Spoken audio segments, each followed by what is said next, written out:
Hello everyone, आपके अपने YouTube channel Bharat entertainment में आपका स्वागत है। दोस्तों, आज मैं आपको यूपीआई ट्रांजैक्शन लिमिट के बारे में बताऊंगा। यूपीआई ट्रांजैक्शन लिमिट में बदलाव, जाने अब यूपीआई से कितनी हुई लिमिट। तो दोस्तों, अगर आप यूपीआई से लेन देन करते हैं तो यूपीआई की लिमिट बढ़ा दी गई है, जिससे आप पैसे आसानी से ज़्यादा पैसे भी भेज सकते हैं।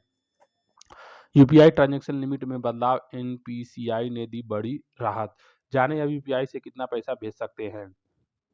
देश में यूपीआई ट्रांजैक्शन तेजी से बढ़ रहा है और स्मार्टफोन इस्तेमाल करने वाले लगभग हर व्यक्ति के लिए यह डिजिटल भुगतान का प्रमुख साधन बन गया है। बड़े व्यापारी हों या सड़कों किनारे छोटे दुकान वाले, सभी अब क्यूआर कोड के जरिए यूपीआई से पेमेंट स्वीकार करते हैं। हालांकि यूपीआई ट्रांजैक्शन की डेली लिमिट को लेकर लोगों के बीच कई सवाल उठते रहे हैं। अब इस समस्या का समाधान करते हुए national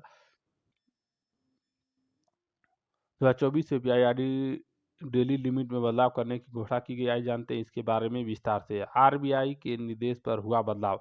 reserve bank of India RBI ने 8 अगस्त 2024 को अपनी मॉनेटरी पॉलिसी मीटिंग के बाद यूपीआई ट्रांजैक्शन की लिमिट बढ़ाने का निर्णय लिया था।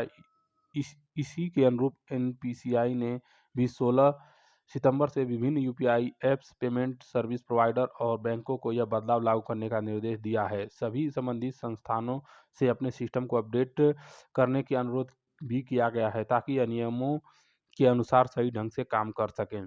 इन जगहों पर 5 लाख रुपए तक के पेमेंट की अनुमति। तो दोस्तों, जो आपको बताए जाएंगे ट्रांजैक्शन, यहाँ पे आप 5 लाख रुपए तक यूपीआई से भेज सकते हैं। एनपीसीआई के नियमों के अनुसार अब उपभोक्ता कुछ खास जगहों पर 5 लाख रुपए तक का ट्रांजैक्शन कर सकेंगे।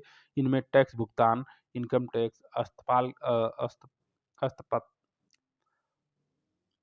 हॉस्पिटल बिल्स, शैक्षणिक संस्थान की फीस, एजुकेशन फीस, आईपीओ और आरबीआई रिलेटेड डायरेक्ट स्कीम शामिल हैं। हालांकि यह बढ़ी हुई लिमिट सभी तरह के ट्रांजैक्शन पर लागू नहीं होगी, बल्कि खास क्षेत्रों के लिए ही निर्धारित की गई है। जिससे इससे पहले भी एनपीसीआई ने दिसंबर 2021 और 2023 में यूपीआई की लिमिट में बदलाव किए थे। यूपीआई सर्कल के माध्यम से अब एक ही बैंक अकाउंट से कई लोग एक साथ ट्रांजैक्शन कर सकते हैं। यह सुविधा व्यापारियों, स्टार्टअप्स और बड़े संगठनों के लिए फायदेमंद साबित होगी, जहां एक ही खाते से अनेक ट्रांजैक्शन करने की जरूरत होती है।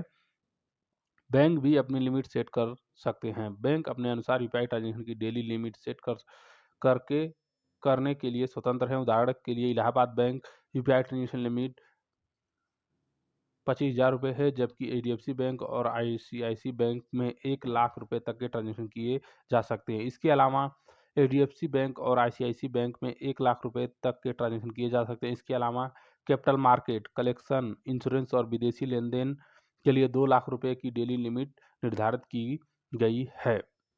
नए नियमों से बढ़ेगी सहूलियत। यूपीआई ट्रांजैक्शन में यह बदलाव खासकर उन उपभोक्ताओं के लिए बेहद फायदेमंद साबित होगा जिन्हें बड़े लेन देन करने होते हैं। इससे न केवल लेन देन की प्रक्रिया आसान होगी, बल्कि उपयोगकर्ताओं को बिना किसी बाधा के बड़े नुकसान करने में भी सहूलियत मिलेगी। एनपीसीआई द्वारा गए इस बदलाव से यूपीआई उपभोक्ताओं को बड़ी राहत मिलेगी। अब टैक्स, हॉस्पिटल बिल, शैक्षिक फीस और अन्य खास भुगतान के लिए 5 लाख रुपए तक का ट्रांजैक्शन संभव हो सकेगा। यह कदम डिजिटल भुगतान को और आधुनिक, सुलभ और सरल बनाने के लिए एक बड़ा कदम है। तो दोस्तों, ये एक बड़ी खबर थी कि यूपीआई ने अपना लिमिट 5 लाख रुपए तक कर दी है। जहां भी आपको ज़्यादा पैसे की ज़रूरत पड़ेगी तो आप फ्रेंड्स के तो छोड़ के बाकी जहां भी हॉस्पिटल वगैरह, जहां भी ऐसे संस्थान हैं, उनको आप जो आपको इस वीडियो में बता दिए गए, वहाँ पे आपको आसानी से 5 लाख रुपए तक भेज सकते हैं। तो दोस्तों, ये जानकारी कैसी लगी हमें कमेंट करके जरूर बताएं, और ऐसे ही लेटेस्ट अपडेट के लिए आपके अपने यूट्यूब चैनल भारत इंटरटेनमेंट को सब्सक्राइब करें और घंटी को दबा कर रखें। इसी के साथ धन्यवाद।